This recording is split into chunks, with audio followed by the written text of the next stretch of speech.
So it's very interesting. Today is Shabbat Shuva, the Sabbath of return. Like I said, there's 10 days of awe. There's Yom Teruah, beginning the fall feast, and the next one is Yom Kippur.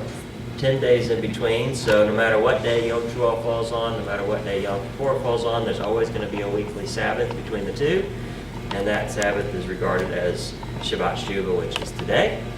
A lot of prophecies out there about today, September 23rd being the day of return, and Shabbat Shuva falls on the 23rd. Very interesting things. We just so happen to read a lot of Haftarah portions today that deal with the end of times. We read Revelation 22, which deals with the end of times, and we concluded our Torah portion. So I don't know that today is the last day, and my personal thoughts.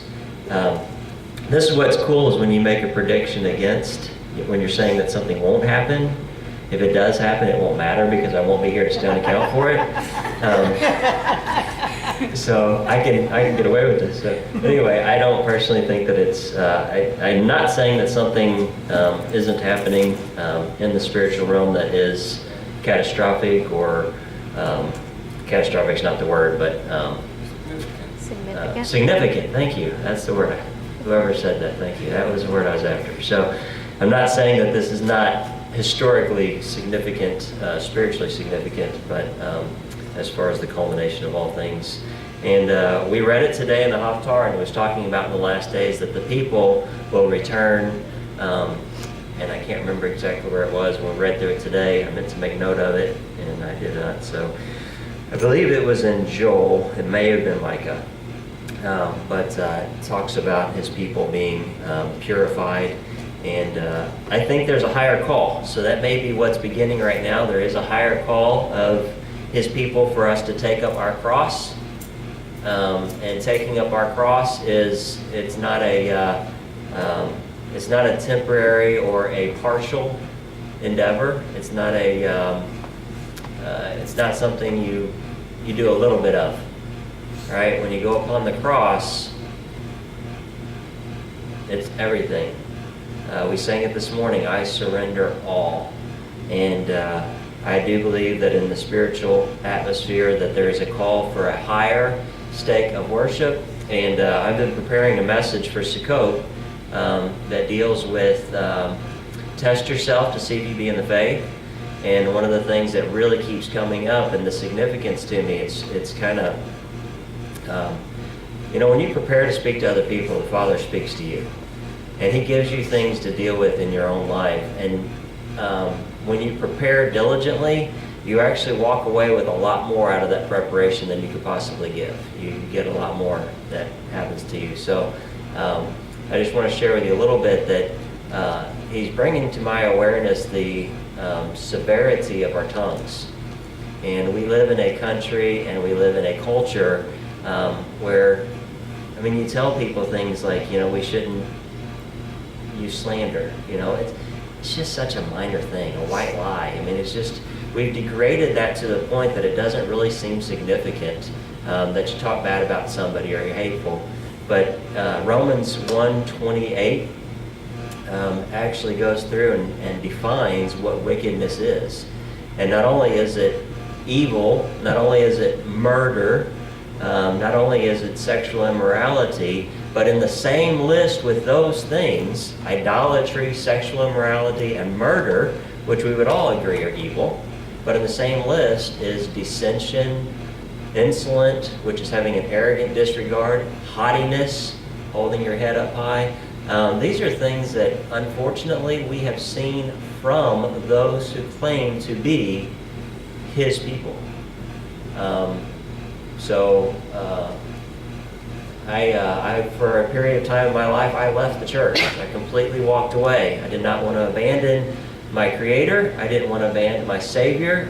But I didn't feel like I knew Him, and I wanted to know Him, and I wasn't getting the answers that I needed in church, and I really became very disgruntled in the whole thing. I was really operating in pride, now looking back, but at the time, I felt like I was just hurt and abandoned and being confused, and I left.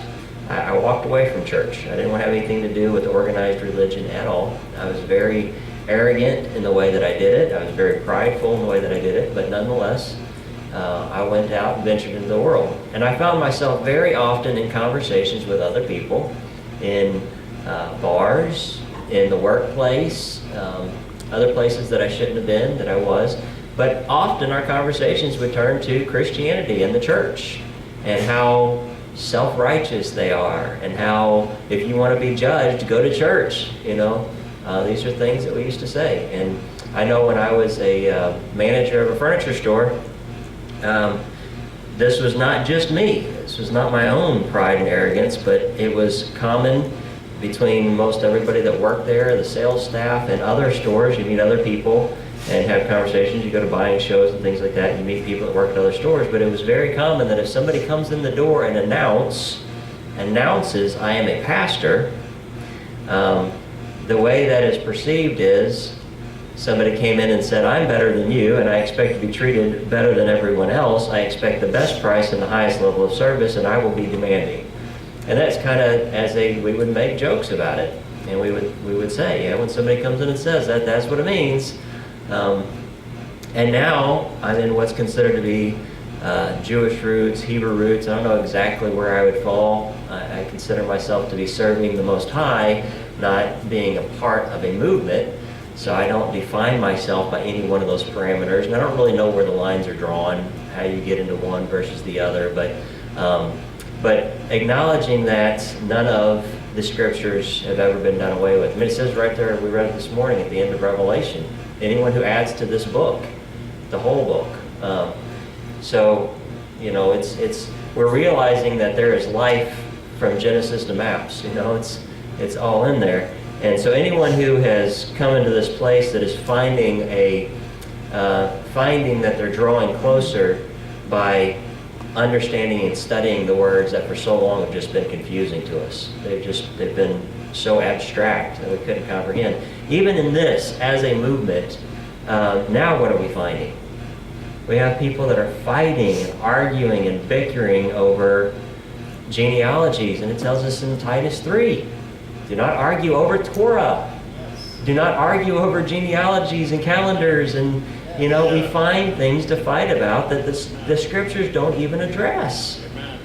And those who find some little nugget of truth in here, they find some little, they take their mind to a place. It's a higher learning type of a thing. They find something in there where they connect a couple things, and it's just this neat little thing. And they just want to go about bragging about it and putting down anyone else who doesn't see it. Oh, you didn't see that? Oh, you didn't get, I've witnessed it myself. And we're in danger as these people who are calling ourselves Torah observant are displaying to the world the same thing that Christianity as a whole has. So that's not each individual. There's a lot of brothers and sisters that are fully engaged in Christianity that are truly seeking the Father with all their heart, mind, soul, and strength. They're true, they're genuine people. But a religion as a whole, and it doesn't matter which denomination, the religion as a whole has portrayed itself to the world as being self-righteous, arrogant. And now anyone who calls themselves Jewish roots Hebrew is starting to do the same thing. But the scriptures tell us that we're going to raise to this higher level.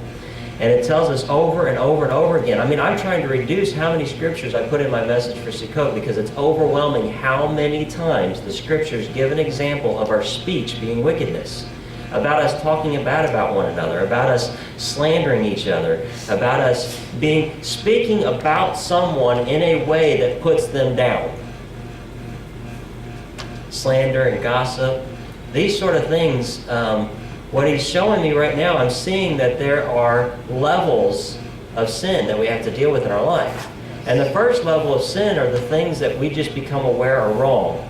And they're not things that are hard to give up. They're not an addiction. They're not an obsession. They're not a possession. They're just things that are wrong. It's wrong to steal. Oh, I didn't realize that. I've been taking candy bars and not paying for them. I'm not doing that anymore. So you say, oh, okay, now I recognize that it's wrong. I'm no longer going to do it. You don't do it anymore. It's that easy. You just didn't have the knowledge that it was wrong. Now that you do, you don't do it no more. No big deal. Then there's the next level where there's something that you realize that you're doing wrong that maybe you kind of enjoyed, And so now it's like, oh, that's wrong? So it stings a little bit, but really it's not that big of a deal. Once you finally say, okay, fine, I'm giving that up, I'm not going to do that anymore. Then the next level is when you get to dealing with addictions, oppressions, things that come upon you. Now in this level, you actually deal with temptation, okay? So if you have an addiction to, let's call it alcoholism, all right? You are aware that what you're doing is wrong. You're aware that what you're doing is destructive. You're aware that what you're doing is not good. But yet when you feel like you need a drink, you know that deep down inside, you know it's not the best thing for you, but you tell yourself that you will be better if you just get one, and then you'll deal with the problem later. So you're dealing with this, but you deal with temptation to do the thing. You have to change where you're at and go to another place. There's a temptation stage. And in this stage, we pray for deliverance. In this stage, He is faithful to deliver, but we need a deliverer. We need a redeemer. At this point, it's not a choice. It's not being aware that this thing is wrong and choosing for yourself not to do it. At this point, you're powerless. Most of the time, you are powerless to do it upon your own. You have to rely on the help of the Holy Spirit to get you through this. There's many different temptations and illnesses. Then the final stage is when you deal with the things that you don't change to go into the sinful state. You find yourself in the sinful state, which would be like gossip. You suddenly realize, hey, I'm talking bad about somebody, and now you have to stop. There's no temptation that comes before. You find yourself in the cycle. You find yourself talking bad about people. You find yourself being arrogant. You find yourself being rude. You find yourself in anger. So you just find yourself judging. Okay? These are the things that you realize that you're in the midst of, and now you have to correct that behavior. And in this, some people out there are not reaching out to the Holy Spirit and have come out of alcoholism with programs and things like this. But you are not going to come out of pride without the help of Messiah. It's not going to happen. So this is where I believe the higher level. We put those things on the bottom, but they're on the bottom because they are the most buried. They are the most possessive things in our life, but we disregard them. You know, people give testimonies all the time about the addictions that they come out of, but for somebody to say, I've given up being arrogant, I've given up being rude, I no longer slander, I don't talk bad about anybody, you know, our mentality, because of the society we've grown up in, we've reduced the severity of those things. That's what the scriptures call wickedness. And we read the word wickedness, this is a wicked generation. Why don't we think to ourselves, oh, this is a generation that is arrogant and rude? Because see, it plays on your brain like, oh, that's not really that, you know? But it's major. It's major. And I think that's where we're being called to as a people. We've got to rise to that level that we no longer give into those things. Because it's the same thing as an addiction to alcohol. We think if we get, you know better. You know it's wrong. But in the moment you think, if I just get this drink, everything's going to be okay, and then I can deal with it. And we deal with the same thing when you're mad about something, when you're upset with somebody, when somebody has wronged you. You want to make sure that the world knows you have a right to feel bad about the situation. You want the world to know that you're justified in the way that you feel about that person. You're justified in your lack of forgiveness. This isn't the message I prepared at all, just so you know. I'm just going to go there. Romans 1:28. I think it's 28, might be 29.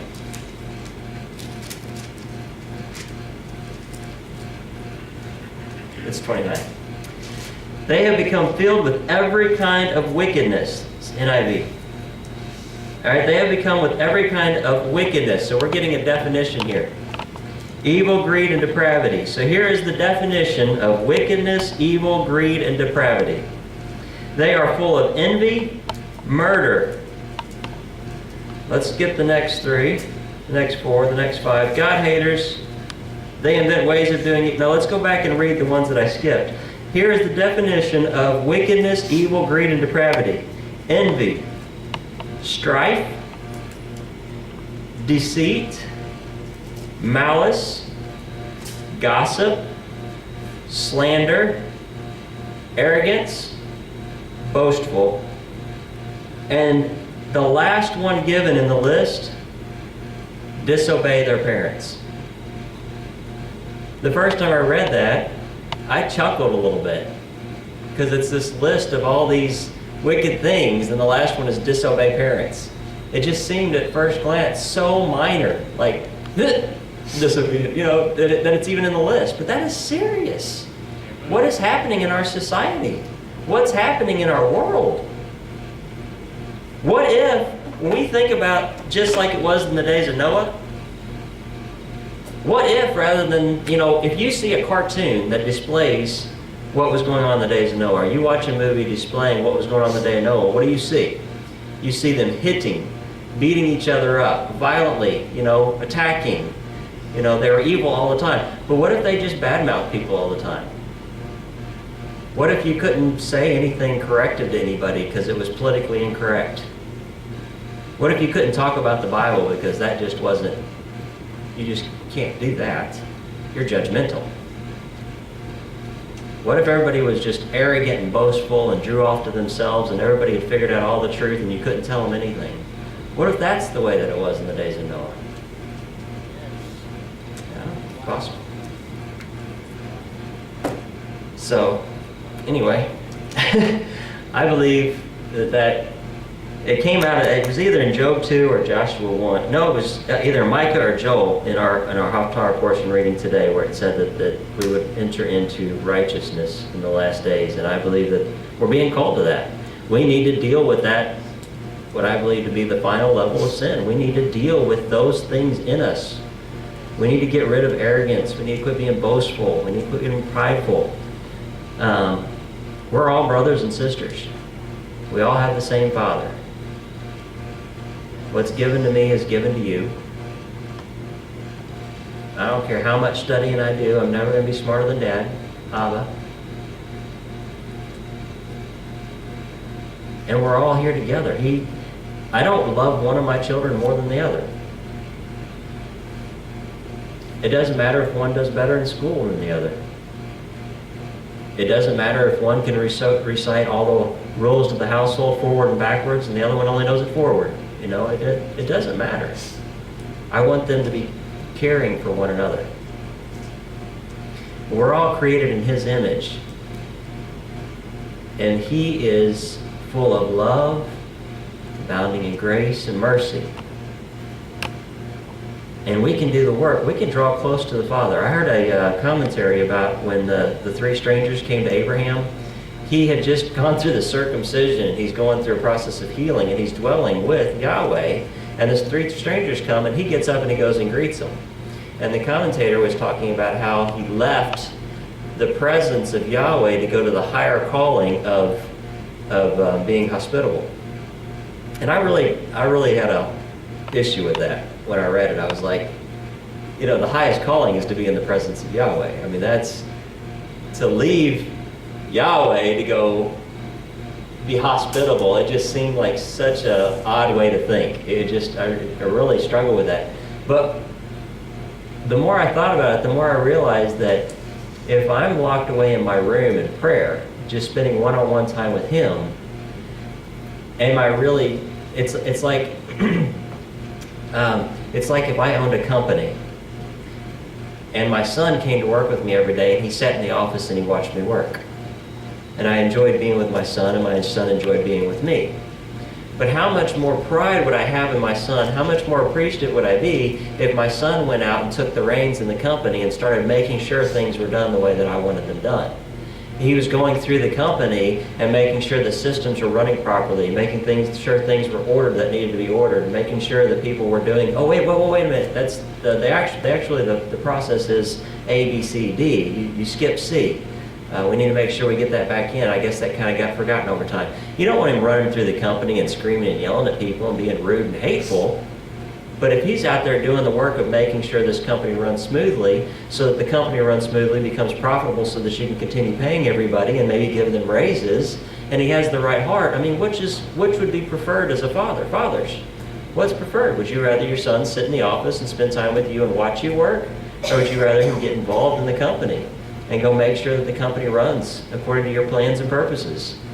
So I got to thinking about that, and I was like, wow, maybe us being together is us being with him. Maybe the way we love each other is our way of pleasing our Father, and that is, anyway, something to think about. So I'm going to give you just a little brief message on what I had gotten this morning, actually, to talk about, which I go through and I study all through the week, here and there, and I prepare things, I make little notes, and then everything seems to come together in a message Shabbat morning. It just happens that way. And today, it was like, usually everything that I prepare and plan ahead of time is pulled together on Shabbat morning. It's like, oh, I got that from here, I got this from here, I got that from here, I got this from here, and now put all those together, and here's a message, and you're like, whoa, where'd that come from? But today it was just, let's clear the table of all that and get a blank piece of paper, and here it is. So it does kind of draw a little bit from the Parsha. So what we did here at Faith Shalom Assemblies is because the next time we read a Parsha, we'll be reading the first of 6 chapters of Genesis, Bereshit. We went ahead and we combined the last 2 Parshas of Deuteronomy, which isn't traditional, but that's what we did here. So today we read through the song given to Moses, and we read through the blessing of Moses. The song in Ha'azinu, there's a lot to this. If you study the poetry, look into the Hebrew, look at the way this is written in the scroll, there's such beauty in here.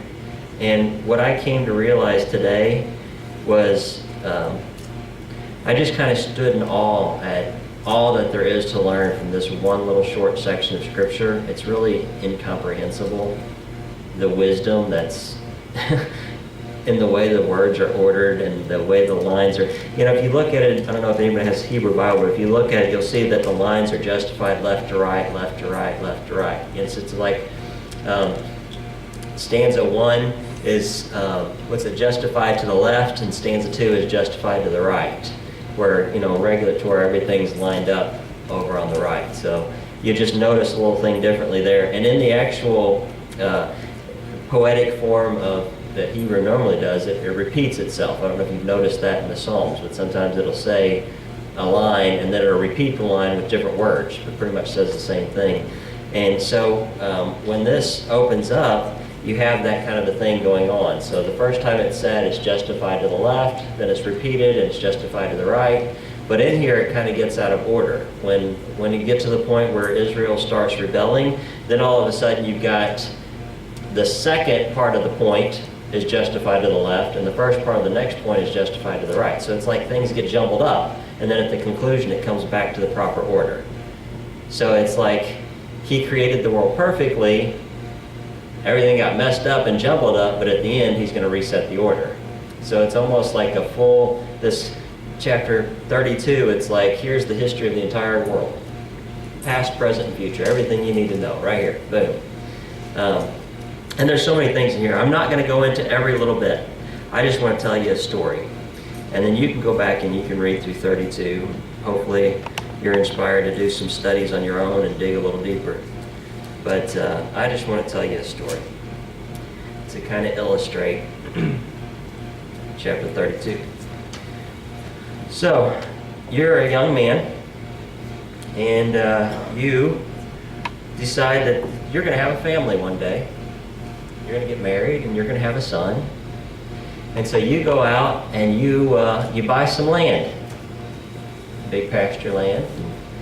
As time goes on, you plant some trees in the land, and the trees begin to grow. As the years go on, you get married, you have a son, and you go out and you cut some of those trees down, and you pick an area where there's some really nice shade trees, and you clear out the land, but you leave some of these really nice shade trees, and the trees that you cut down, you use those to build a house.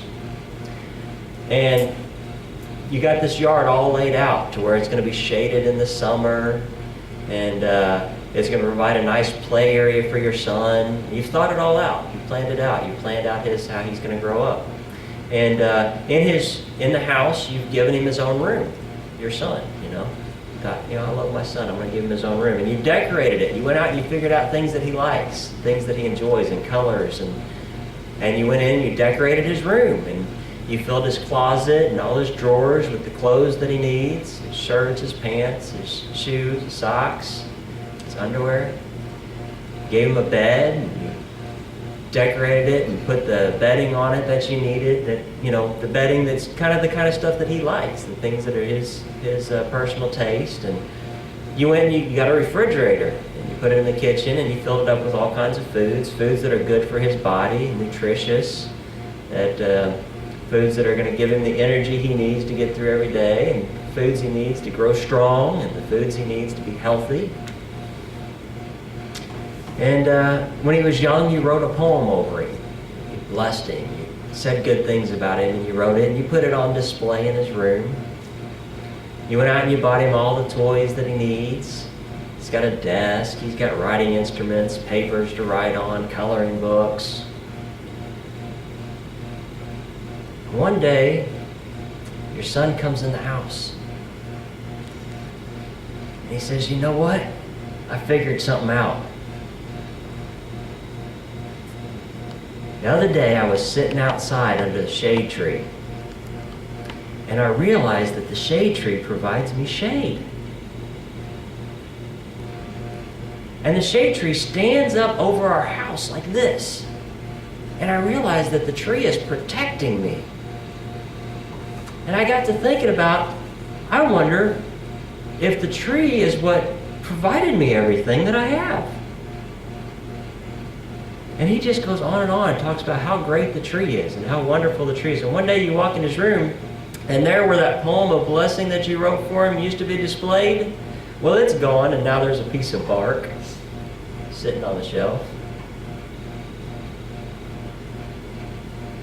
And the child's in his room, and he's thanking the tree for his clothes, and he's thanking the tree for his room, for the wood the tree provided.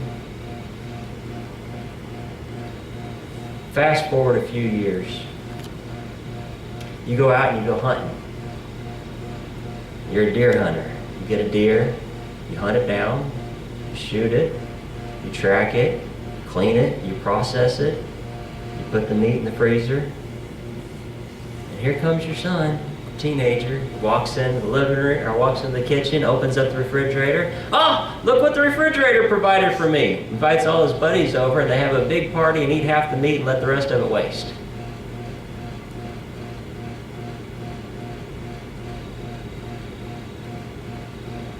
And just think about how delusional that son is. Is the son in a good place? As a father, would it be loving or hateful to say, "You know what, son?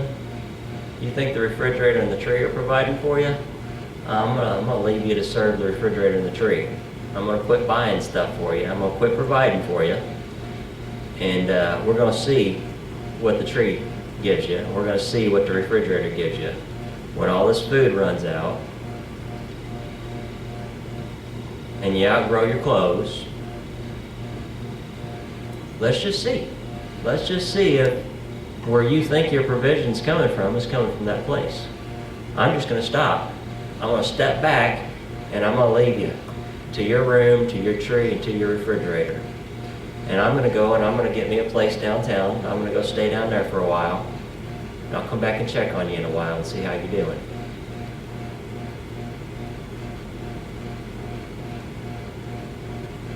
You never lost love for your son. You didn't even kick him out, drag him through the street, and beat him when he put up the bark. It broke your heart. The worst part was he was deceived. It's not purely simply the fact that you want to be acknowledged as the provider. It's the truth that you are.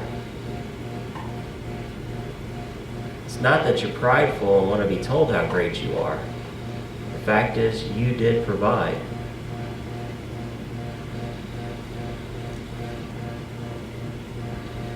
Without you, he's nothing. And how much more true is that for our Creator? He didn't buy a piece of land. He created it. And he put us in our room called the world. And he brought in all our brothers and sisters and put us in there with him, with each other. And he wants to come back home. He wants to spend time with us. He wants to provide for us. But when he does provide for us, we take it for granted. We're just like the little boy the first time a friend came over to the house and picked up the little car. And what did the boy say? What did he say the first time a friend came to his house and picked up one of his cars? Mine. Mine. When we start running around the world going, mine, mine, mine, what's that do to our Creator's heart? And this is the story behind Ha'azinu. He created everything. If you read through this story, you're going to see there's a connection to the creation story.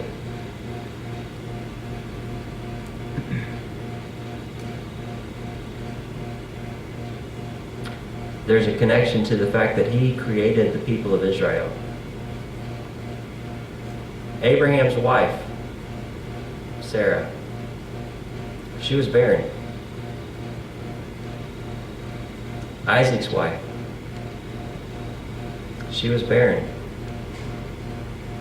Jacob's wives, they were barren. It was through a miracle that there was even birth.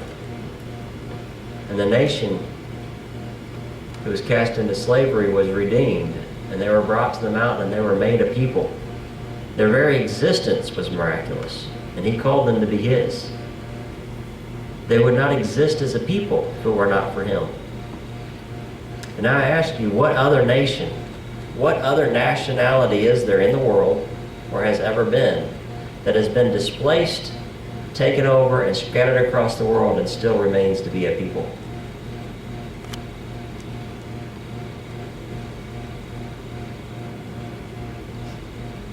I don't know of one, but I'm not a historian. It's kind of a testament to who he is. The fact that they are still. So, to keep with my promise of closing early, it is 12:21.